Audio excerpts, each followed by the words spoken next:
부모님이 오승매, 최경아 두 분인데 사실은 우리 오승매 성도님도 오늘 교회 처음 나오셨습니다. 너무 환영하고요. 함께 믿음의 길을 걸어갈 수 있었으면 좋겠습니다. 우리 하나님 말씀 보실까요? 이 시간 우리에게 주신 하나님의 말씀은 신약성경 마가복음 5장 25절에서 34절까지 말씀입니다. 우리 다 함께 자리에서 일어나셔서 이 말씀 한 절씩 교독하도록 하겠습니다. 제가 먼저 25절 말씀을 읽겠습니다. 12해를 혈루증으로 앓아온 한 여자가 있어 많은 의사에게 많은 괴로움을 받았고 가진 것도 다 허비하였으되 아무 효험이 없고 도리어 더 중하여 졌던 차에 예수의 소문을 듣고 무리 가운데 끼어 뒤로 와서 그의 옷에 손을 대니 이는 내가 그의 옷에만 손을 대어도 구원을 받으리라 생각함일러라. 이에 그의 혈루 근원이 곧 마름에 병이 나은 줄을 몸에 깨달으니라. 예수께서 그 능력이 자기에게서 나간 줄을 곧 스스로 아시고 무리 가운데서 돌이켜 말씀하시되 누가 내 옷에 손을 대었느냐 하시니 제자들이 여짜오되 무리가 애워싸 미는 것을 보시며 누가 내게 손을 대었느냐 물으시나이까 하되 예수께서 이 일 행한 여자를 보려고 둘러보시니 여자가 자기에게 이루어진 일을 알고 두려워하며 떨며 와서 그 앞에 엎드려 모든 사실을 여쭈니 예수께서 이르시되 딸아 내 믿음이 너를 구원하였으니 평안히 가라 내 병에서 놓여 건강할지어다. 아멘. 자리에 앉으시겠습니다. 우리가 성경 일독을 목표로 성경을 통독하다 보면 제일 먼저 난관에 부딪히는 성경이 레위기입니다. 웬만한 의지가 있으면 창세기 정도는 읽어냅니다. 창조의 이야기이고 또 믿음의 사람들의 이야기이기 때문에 재밌게 읽어요. 출애굽기도 어느 정도 읽습니다. 하나님이 택하신 이스라엘 민족이 이집트의 노예 생활하다가 탈출하는 이야기니까 어느 정도 읽습니다. 근데 레위기는 읽어내기가 어렵습니다. 온갖 제사가 나오고 규례가 나오고 절기들이 소개되어 있습니다. 그래서 레위기 읽다 보면 내가 지금 어디에 있나, 여기는 어디야, 나는 누구야, 뭐 이런 궁금증이 생겨요. 그러니까 이 말씀이 나에게 무슨 의미가 있을까, 이런 좀 회의감이 들기도 합니다. 그런데 이런 복잡한 레위기를 단 한마디로 정리하는 핵심 구절이 하나 있습니다.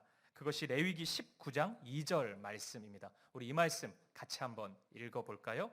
시작. 너는 이스라엘 자손의 온 회중에게 말하여 이르라. 너희는 거룩하라. 이는 나 여호와 너희 하나님이 거룩함이니라. 아멘. 그러니까 바로 이 말씀을 중심으로 레위기가 펼쳐져 있는 것입니다. 하나님은 말씀하세요. 내가 거룩하니 나의 백성인 너희도 거룩해야 된다 말씀합니다. 거룩한 백성이기 때문에 살아가는 방식이 있다는 겁니다. 거룩한 백성이기 때문에 하지 말아야 할 행동들이 있다는 겁니다. 대표적인 행동들이 이 당시의 사람들이 부정하다고 규정하는 대상들과 접촉하지 않는 일이었습니다. 예를 들어서 당시 고대 근동의 모든 사람들은 이스라엘 사람들 포함해서 한센시병 걸린 사람들이 부정한 사람이라고 여겼습니다. 그런 사람과 접촉하지 않아야 된다는 겁니다. 그러니까 피가 밖으로 이렇게 튀어나오는 그런 질병에 걸린 사람들 다 부정하다고 여겨졌습니다. 그러니까 뭐 자연스러운 일이긴 하지만 여성의 생리 같은 것도 그래서 구약 성경을 읽다 보면 부정한 것처럼 비춰집니다. 물론 이것이 실제로 부정한 것은 아닙니다. 고대 근동의 시대를 살아갔던 사람들이 부정하다고 여겼던 겁니다. 그게 그들의 문화였고 그들의 세계관이었습니다. 하나님께서 그 문화 속에서 하나님의 거룩하심을 그들의 언어로 설명해주고 있는 겁니다. 거룩한 것은, 거룩한 사람들은 부정한 것들과 접촉을 하면 안 된다는 겁니다. 그러면 그 부정한 것이 전염이 되어서 거룩한 누군가도 부정한 것이 될 수 있기 때문에 그렇게 접촉하지 말라는 것입니다. 그게 거룩이다. 그것을 하나님께서 말씀하시는 거죠. 이렇게 보면 레위기에 나타나는 수많은 신앙을 한 단어로 표현을 한다면 접촉 신앙이라고 할 수 있을 것입니다. 무엇에 접촉해야 되느냐? 무엇에 접촉하지 말아야 하느냐 이야기입니다. 이 레위기의 개념을 우리가 정확히 이해하고 있다면 오늘 본문이 보여주고 있는 믿음의 이야기가 굉장히 선명하게 우리에게 다가올 것입니다. 우리 바로 본문 안으로 들어가 보겠습니다. 오늘 본문에는 이 피가 멈추지 않는 혈루증을 앓고 있는 한 자매가 등장합니다. 오늘 본문 25절, 26절 말씀을 한번 보세요. 12해를 혈루증으로 앓아온 한 여자가 있어 많은 의사에게 많은 괴로움을 받았고 가진 것도 다 허비하였으되 아무 효험이 없고 도리어 더 중하여졌던 자에. 아멘. 무려 12년 동안 혈루증으로 고생하고 있던 자매가 있었습니다. 그동안 수많은 의사들을 만났지만 오히려 건강은 더 악화됐고 재산도 다 허비하고 말았습니다. 그러니까 소망이 없는 거예요. 이 자매는 어떤 돌파구를 찾지 못하고 있습니다. 바로 이때 이 자매가 엄청난 행동을 하게 됩니다. 이어서 본문 27절 말씀을 보시겠습니다. 예수의 소문을 듣고 무리 가운데 끼어 뒤로 와서 그의 옷에 손을 대니. 아멘.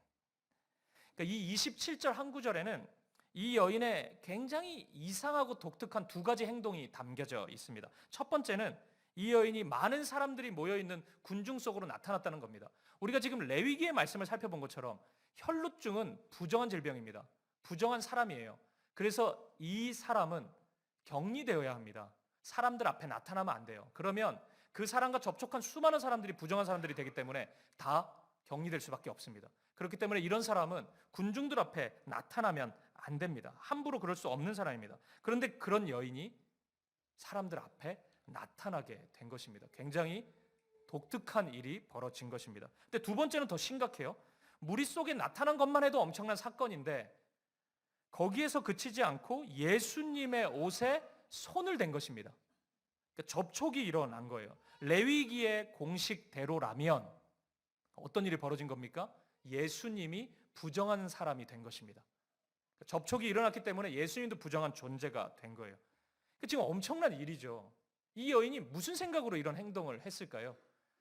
내 인생 끝났으니까 다 전염시키자, 그냥 다 죽자, 이런 마음, 자포자기하는 심정으로 이런 행동을 했을까요? 무슨 마음인지 모르겠는데 이 순간에 정말 놀라운 일이 벌어져요. 기적이 일어납니다. 29절에 따르면 이 순간 이 여인의 혈루증이 치유됩니다. 이 여인이 회복된다는 겁니다. 그러니까 혈루증이 치유됐다는 것은 단순히 몸이 아프다가 건강해졌다의 차원이 아니잖아요. 지금 이 배경 속에서는 부정한 사람이었다가 정결한 사람이 되었다는 의미가 되지 않습니까? 그러니까 엄청난 사건이 또 일어납니다. 그리고 예수님은 이 사건이 있는 순간 이런 말씀을 하십니다. 오늘 본문 34절 말씀이에요. 이 말씀을 같이 읽어보겠습니다. 시작. 예수께서 이르시되 딸아 내 믿음이 너를 구원하였으니 평안히 가라.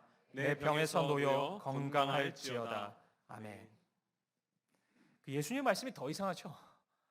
갑자기 이 여인을 바라보면서 너의 믿음이 너를 구원했다. 이런 말씀을 하십니다. 여러분 어떻게 생각하세요? 예수님의 이 말의 의미는 무엇입니까? 이 여인에게서 어떤 믿음을 보았다고 말씀하시는데 그 믿음은 도대체 뭐예요? 저는 오늘 본문 27절, 우리 방금 읽었던 27절에서 이 여인이 가졌던 믿음에 대한 힌트를 발견합니다. 다시 27절 말씀을 보세요. 예수의 소문을 듣고 무리 가운데 끼어 뒤로 와서 그의 옷에 손을 대니. 예수의 소문을 듣고. 지금 이 자매는 예수님의 이야기를 들은 것입니다. 무슨 이야기를 들었을까요? 아마도 바로 앞에 있는 이야기, 오늘 본문 5장 그 초반부에 있는 이야기일 가능성이 큽니다. 그 이야기는 거라사라는 지방에 있었던 광인의 이야기입니다. 무덤에서 자기를 자해하면서 자기를 파괴하고 있는 한 사람이 있었습니다. 그는 군대 귀신 들린 자였습니다. 수많은 사람들이 그를 제어하려고 애를 썼지만 제어할 수 없는 파괴자였습니다. 그런데 예수님이 그 사람을 찾아가세요. 그리고 그런 어두움 가운데 있는 사람을 회복시키십니다. 아마도 이 자매는 그 이야기를 들었을 것입니다. 그러면서 이 자매의 마음에 어떠한 믿음이 생긴 거예요. 그 하나의 이야기가 어떤 작은 믿음을 불러 일으켰던 것입니다. 아마도 이런 마음이었을 것입니다. 레위기 말씀에 따르면 나는 부정한 사람이다. 그렇기 때문에 나는 누구와도 접촉할 수 없다. 내가 터치하면 모든 사람이 다 부정하게 된다. 나는 철저히 부정한 자로 살아야 된다. 그런데 예수님의 이야기를 들었어요. 예수님은 거룩한 분이신 것 같다. 내가 예수님과 접촉하면 어떤 일이 벌어질까? 내 부정함이 그에게 전이 되어서 그분도 부정한 존재가 될까? 아닐 것이다. 그분의 거룩하심이 더 커서 나의 부정함을 깨끗게 할 것이다. 그래서 나는 예수님께 나아가야 되겠다. 이 마음이 들었던 것입니다. 이 마음이 군중 속으로 들어갈 수 있었던 용기를 불러일으켰고 예수님의 옷에 손을 댈 수 있었던 행동을 불러온 것입니다. 그러자 예수님은 이 자매의 마음을 꿰뚫어 보세요. 이렇게 말씀하십니다. 딸아, 참 잘했다. 나에게 온 것은 너무 잘한 일이다. 사람들은 너를 부정한 존재라고 이야기하지만 나는 너를 그렇게 보지 않는다. 너는 보배롭고 존귀한 자다. 너는 거룩한 사람이 될 것이다. 예수님은 말씀하십니다. 사랑하는 여러분, 저는 오늘 이 시간 우리 하나님이 우리에게 요청하시는 믿음이 바로 이런 믿음이라는 생각이 듭니다. 어쩌면 저와 여러분 우리 모두가 예수님에 대해 이 자매보다 더 많은 지식을 가지고 있는지 모르겠습니다. 왜냐하면 우리는 예수님의 십자가의 이야기를 다 알고 있기 때문에 성경 속의 인물들보다 더 풍성한 하나님에 대한 지식을 가지고 있는 것이 사실입니다. 하지만 이 자매가 보여준 믿음의 행동이 없다면 그런 우리의 지식들은 아무 의미가 없을 것입니다. 와, 예수님 대단하네. 그런 일도 했대? 아, 놀랍네. 그래 놓고 그런 인정을 하면서 우리가 군중 속으로 파고들어서 예수님 앞에 나아가기를 주저하고 여전히 나는 이런 한계, 이런 연약함 때문에 이렇게 될 수 없다고 자책하면서 주저앉아 있다면 오늘 우리가 아는 예수님에 대한 지식은 아무 영향력을 행사하지 못하는 것입니다. 그것은 예수님에 대한 참된 믿음이라고 할 수 없습니다. 사랑하는 여러분, 여러분 어떠십니까? 이 여인처럼 그 믿음을 가지고 예수님 앞에 나아가고 있습니까?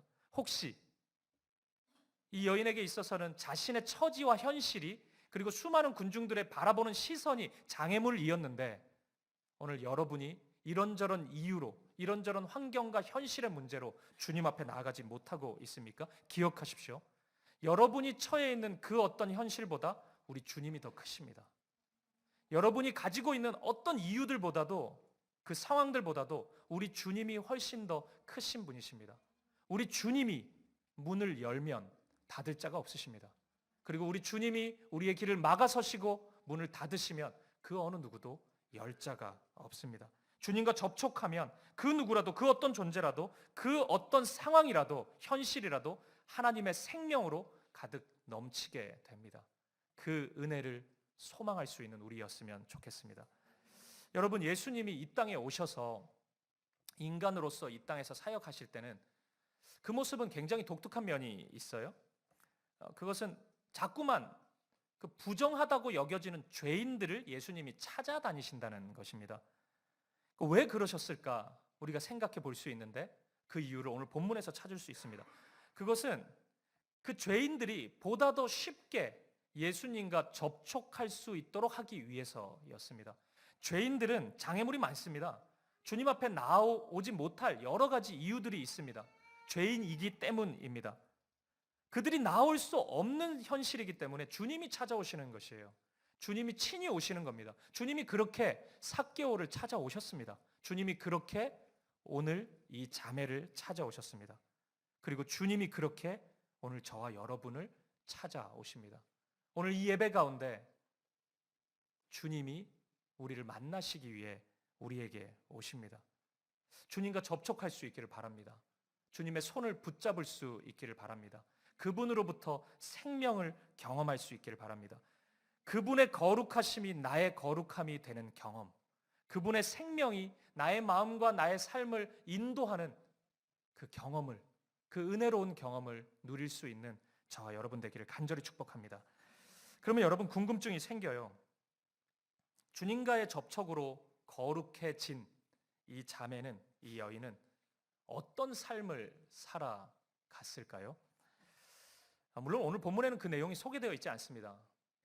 그렇게 회복이 된 다음에 어떻게 살아갔다의 이야기가 없어요. 하지만 성경 안에는 주님과의 접촉을 통해 생명을 경험했던 수많은 사람들의 이야기가 있습니다. 그리고 그러한 사람들은 공통적인 삶의 방향을 가지고 있습니다. 그것은 사람들을 섬기는 삶입니다.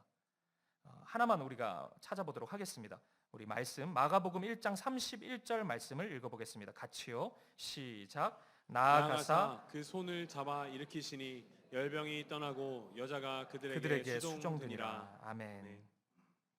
이 말씀은 심한 열병으로 주저앉아 있었던 베드로, 예수님의 제자 베드로의 장모님을 고쳐주시는 그런 치유의 이야기입니다. 이때도 예수님은 베드로의 장모와 접촉하시죠.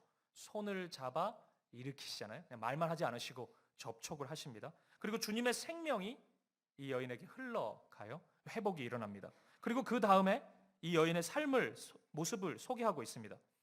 여자가 그들에게 수종드니라. 그러니까 사람들을 섬기는 삶을 살아갔던 것입니다. 그러니까 이 여인의 섬김의 근원이 뭐겠어요? 이 여인이 수종드는 삶의 근원이 무엇이겠습니까? 예수님이었을 것입니다. 예수님처럼, 예수님이 그를 일으켜 세워주셨던 것처럼 이 사람도 그런 섬김에 수종드는 삶을 살았을 것입니다. 보십시오. 오늘 본문에서 예수님은 12년 동안 혈루병에 앓던 자매가 자신에게 접촉하는 순간 뭐라고 말씀하세요? 누가 내 옷을 만졌냐고 예수님은 물으십니다. 제자들은 워낙 군중들이 많다 보니까 막 밀고 하다가 이게 부딪혔다고 생각해요. 그런 얘기를 합니다. 예수님이 오해하신 것 같다고 이렇게 지금 반응하고 있어요. 근데 예수님은 정확히 아시죠? 그냥 이렇게 사람들이 움직이다가 부딪힌 게 아니고 누군가가 믿음으로 나의 생명을 누리고 있음을 예수님은 알고 계세요. 그래서 저는 이런 예수님의 생명의 사건 가운데 인간으로 오신 예수님 안에 있었던 그런 생명의 원기가 소진되는 경험을 예수님이 하셨다고 생각합니다. 제가 이렇게 생각하는 이유는 예수님이 누군가를 살리시는 방식을 십자가에서 보여주셨기 때문이에요. 예수님은 십자가의 죽으심을 통해서 우리를 살리셨습니다. 그의 몸이 칼과 창으로 찔리는 순간 물과 피를 쏟아내심으로써 그 물과 피를 우리가 생명으로 공급받으면서 우리가 살아나게 된 것입니다. 그것이 십자가의 방식이고 그것이 예수님께서 이 땅의 삶을 십자가를 바라보며 나아갔던 또 삶의 방식입니다. 그래서 예수님이 누군가를 한 영혼을 살리실 때는 예수님의 죽음 대 그 사람의 생명에 맞교환이 일어나는 것입니다. 예수님 안에 있는 원기가 소진되는 경험을 예수님이 계속 하시는 것입니다. 따라서 예수님의 사역은 죽음과 생명의 맞바꿈의 사역이라고 할 수 있습니다. 그리고 이 모습은 그 생명을 맛본 우리가 어떠한 삶을 살아가야 하는지 삶의 방향을 제시한다고 할 수 있습니다. 우리가 만약 우리에게 있는 원기를 소진하면서까지 마치 하나의 그 빈혈을 일으키면서까지 내가 누군가를 신실하게 사랑하라는 말씀을 순종하기 시작하면 그러면 주님이 역사하신다는 것입니다. 우리가 현기증을 느낄 만큼 누군가를 사랑하고 정말 어지러울 정도로 나의 물질을, 나의 시간을, 나의 열정을 누군가를 위해서 소진하기 시작하면 우리가 우리 옆구리에서 물과 피가 막 쏟아져 나오는 그런 경험을 하기 시작하면 누군가가 살아난다는 것입니다. 하나님의 생명이 그의 삶 가운데 나타나게 된다는 것입니다. 그것이 주님과 접촉한 사람이 살아나가는 삶의 모습이라는 것이에요. 사랑하는 여러분, 주님의 손을 붙잡으셨습니까? 주님과 접촉하셨습니까? 그러면 그들을 수종드는 삶을 살아갈 수 있기를 바랍니다. 자신의 옆구리를 찔러서 물과 피를 쏟아내는 삶을 사십시오.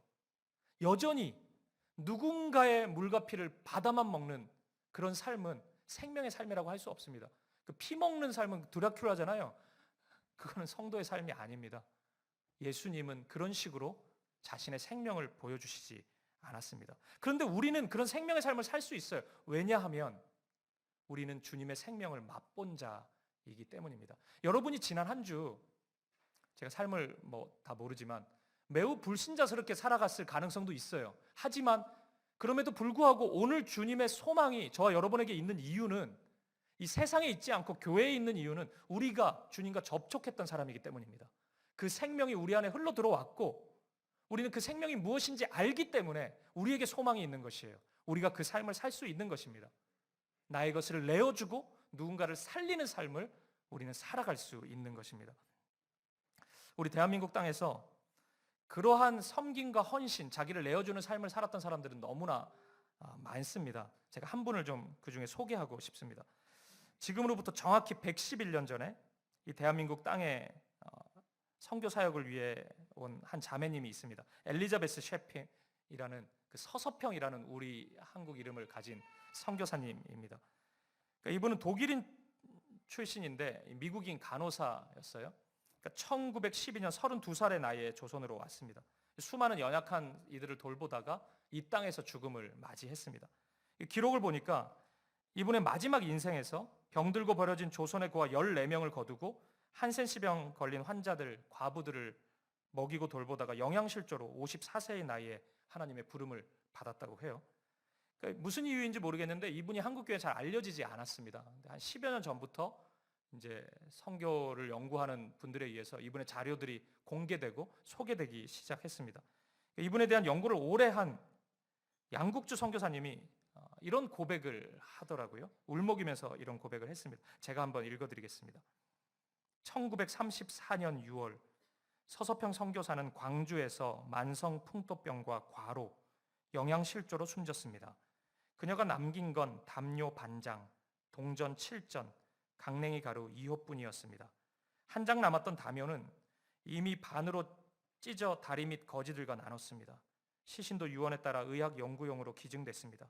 찢어지게 가난한 나라 조선에서 22년간 보리밥에 된장국을 먹고 고무신을 끌고 다니며 조선인의 친구가 아니라 그저 조선인으로 살았던 사람, 가난하고 병든 이웃, 나환자들을 죽기까지 섬겼던 그 사람을 우리는 너무 쉽게 잊고 살아왔습니다. 엄청난 섬김의 삶이 아닐 수 없죠. 그러니까 이 선교사님이, 이 자매님이 왜 이런 삶을 살았겠습니까? 주님이 그 생명을 보여주셨기 때문입니다. 주님과의 접촉이 있었기 때문입니다. 이 서서평 선교사님이 했던 굉장히 유명한 말이 있습니다. 방금 읽어드렸던 그 양국주 선교사님의 책 제목 이름이에요. 바보야, 성공이 아니라 섬김이야. 물론 이 선교사님이 바보라는 표현을 실제로 하지는 않았어요. Not success but service 이렇게 얘기를 했는데 이분의 그 이 한마디가 오늘 우리의 마음에 울림으로 다가오기를 바랍니다. 여러분 기억하십시오. 성공이 아니라 섬김입니다. 성공이 아니라 섬김의 삶을 살아가기를 하나님이 기뻐하십니다. 그리고 그 삶을 꿈꾸시면서 주님이 우리 손을 붙잡아 주셨습니다. 사랑하는 여러분, 말씀을 좀 정리해 볼게요. 우리는 매 순간 두 개의 갈림길 앞에 서 있다는 생각을 합니다. 하나는 예수님께 나아가는 길입니다. 그리고 하나는 또 다른 어떤 대상에게 나아가는 길입니다. 그러니까 예수님께 접촉하느냐 아니면 세상의 다른 무엇에 접촉하느냐, 우리가 두 가지 갈림길 앞에 서 있다고 생각합니다. 그러니까 우리는 예수님 앞에 나아가지 못하는 수많은 이유를 이야기합니다. 잘 믿어지지도 않고 내가 그 접촉한다고 뭐 이 현실이 달라지겠나, 그리고 사람들의 시선, 나의 형편 이런 것 때문에 나아가지 못할 겁니다. 이 여인을 생각해 보세요. 나아가지 못하는 수많은 이유가 있지 않습니까? 이 현실이 나아가면 안 되는 현실이라고요. 이 자매는 돌 맞아 죽어요. 그러다가 사람들의 따가운 시선도 있었습니다. 그런데 이 여인은 나아갔습니다. 그게 믿음인 것입니다. 삶이 달라졌고 누군가가 데리고 가졌고 사람들이 아무도 없었고 그런 게 아닙니다. 현실이 달라진 것도 아닙니다. 믿음이 그의 삶을 그렇게 인도한 것입니다. 그리고 생명을 누리게 된 것입니다. 사람들이 바라볼 때는 이 길이 생명의 길처럼 보이지가 않습니다. 죽음의 길처럼 보이잖아요. 그런데 믿음이 그 길을 걷게 합니다. 우리에게 어떤 믿음입니까? 예수님께서 우리를 위해서 십자가에 죽으신 그 사건입니다. 사람들은 조롱하고 비난했지만, 실패했다고 소리쳤지만 예수님의 죽음이 실패입니까? 예수님의 죽음이 우리에게 아무 의미가 없습니까? 아닙니다. 우리를 살린 생명으로 우리가 고백하지 않습니까? 이 세상의 어느 종교가 죽음을 자랑합니까? 고난을 기뻐합니까? 우리는 그렇게 할 수 있는 사람입니다. 왜냐하면 예수님이 그 길을 걸어가셨기 때문입니다. 우리에게 보여주셨기 때문입니다. 오늘 저와 여러분이 예수님의 십자가를 믿는다면 오늘 두 개의 갈림길에서 우리는 기꺼이 예수님을 향해 나아가야 될 것입니다. 예수님의 옷자락을 만져야 될 것입니다. 그러면 그분의 사랑이, 그분의 생명이 우리 가운데 흘러들어 올 것입니다. 그렇게 기꺼이 그 고난의 길을, 자신의 옆구리를 찔러 기꺼이 물과 피를 내어주고 다른 사람들의 생명을 살리고 복되게 하게 하는 그 길을 걸어갈 수 있기를 바랍니다. 오늘 유아 세례를 받은 우리 4명의 아이들, 우리 1부 때부터 학습, 세례 또 3부까지 계속 세례 예식으로 나아가는 우리 모든 형제 자매들이 주님과의 접촉을 경험하였습니다. 그리고 그것을 기뻐하는 오늘 이 자리입니다. 주님과의 접촉으로 생명이 시작되었으니 생명의 삶을 살아갈 수 있기를 바랍니다. 그리고 저와 여러분 모두가 그 생명이 우리 가운데 시작되었습니다. 그 생명을 붙잡고 주님이 기뻐하시는 나의 죽음을 기꺼이 내어주고 생명의 일들을 불러일으키는 그 아름다운 생명의 삶을 살아갈 수 있기를 주님의 이름으로 간절히 축복드립니다. 우리 함께 찬양 드리고 기도하는 시간 갖겠습니다. 주의 손에 나의 손을 포개고, 우리 찬양 드리고 싶은데요. 주님이 이런 말씀을 하셨죠. 십자가의 길은 좁고 협잡하다. 하지만 세상의 길은 넓죠. 그러니까 사람들이 십자가의 길을 잘 걷지 않습니다. 근데 저와 여러분은 알죠.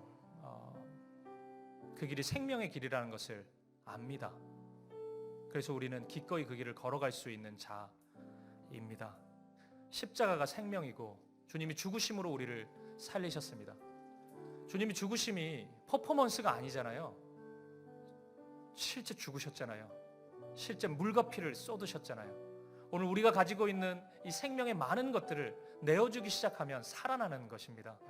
그게 세상에서는 죽는 길이라고 생각합니다. 내가 가지고 있어야지 풍요로워지고 그것을 내어주면 소진된다고 생각하죠.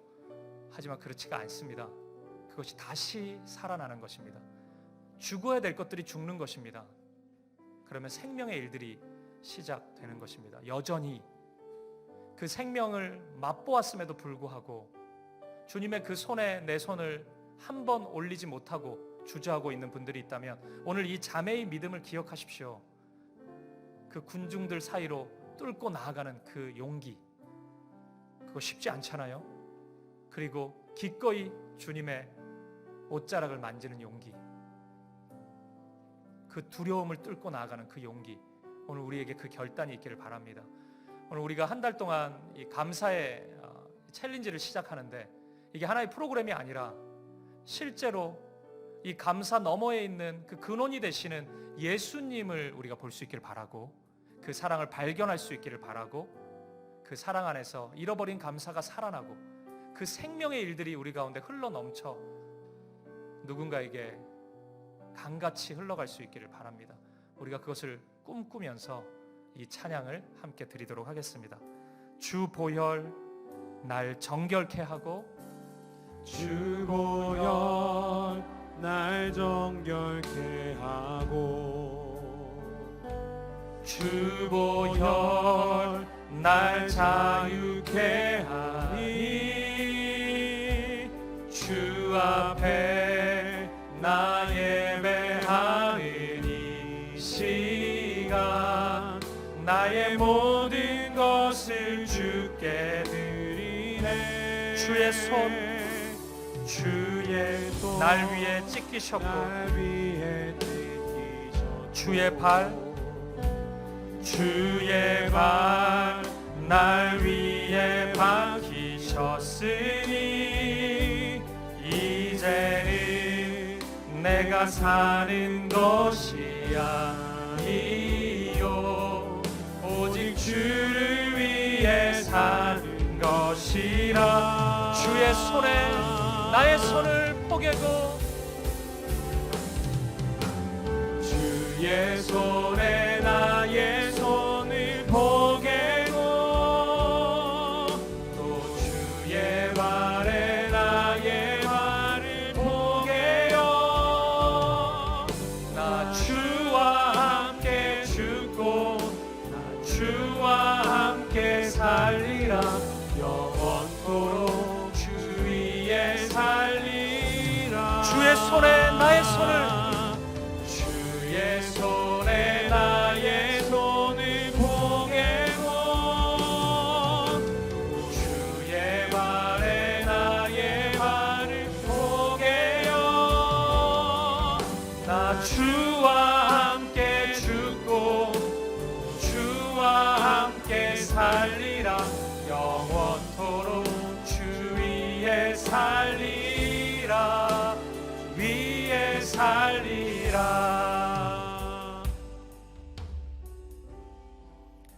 우리 이 시간 함께 기도하며 나아갈 때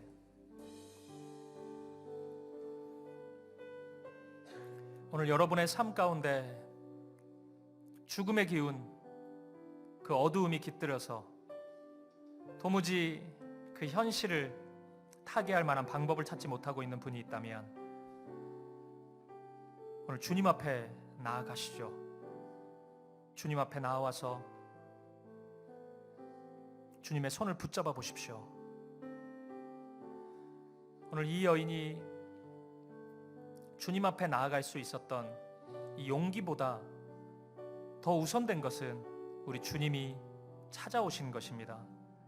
주님이 이 여인 앞을 지나가신 것이에요. 오늘 주님이 우리 가운데 오십니다. 마음껏 주님을 만지라고 주님이 우리 가운데 오십니다. 주님의 옷자락을 만지고 싶습니다. 그리고 내 삶이 다시 회복될 수 있도록 인도하여 주시옵소서. 모든 어두움에서, 모든 거짓에서 생명의 빛으로 다시 일어설 수 있도록 인도하여 주시옵소서. 내 힘으로 할 수 없는 이 어두운 현실 속에서 하나님의 빛을 경험하게 하여 주시옵소서. 그리고 죽음의 기운으로 가득한 삶이 아니라 주님처럼 나의 가진 생명을 기꺼이 흘려보내주면서 누군가를 살리는, 죽음과 생명을 맞바꾸는 그러한 생명의 삶을 살 수 있도록 아버지 인도하여 주시옵소서.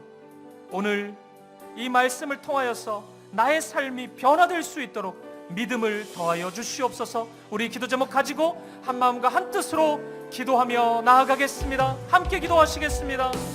아버지 하나님, 감사합니다. 오늘 우리에게 은혜를 부어주시옵소서. 아버지 하나님, 오늘 우리를 붙잡아 주시옵소서. 주님 인도하여 주시옵소서.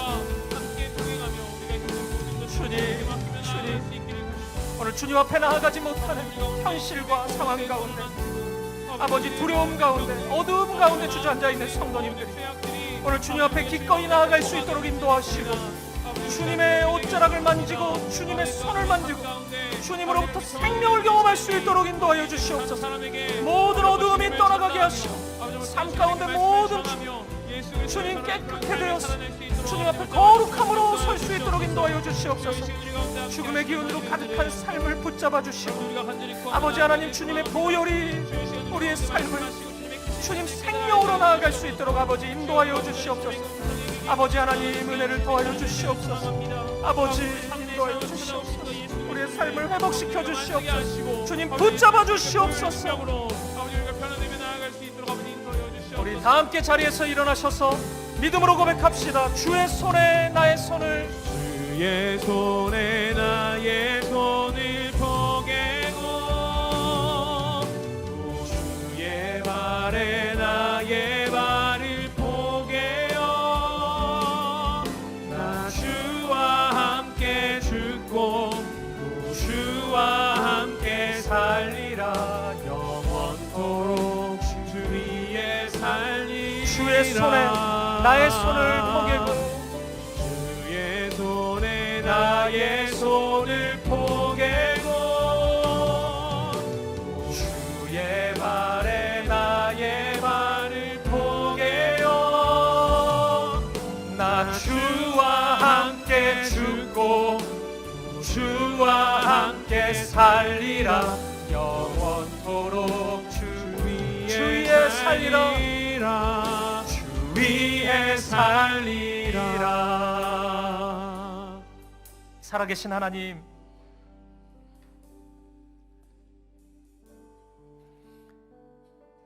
오늘 주님께 나아가지 못하는 수많은 이유와 변명들을 내려놓게 하여 주옵소서. 오늘 혹시 우리의 마음 가운데 주님께 나아갈 수 없는 현실을 한탄하고 나 자신을 바라보고 절망하면서 주저앉아 있는 분들이 있다면, 또는 세상의 유혹과 시험 앞에 주님보다 세상이 더 크게 보여 그것에 접촉하고 싶어 달려 나아가려는 헛된 마음들이 있다면, 아버지 우리를 불쌍히 여겨주시고 오늘 우리 앞에 오셔서 우리가 기꺼이 손을 내밀어 주님을 만질 수 있도록 허락하여 주시옵소서.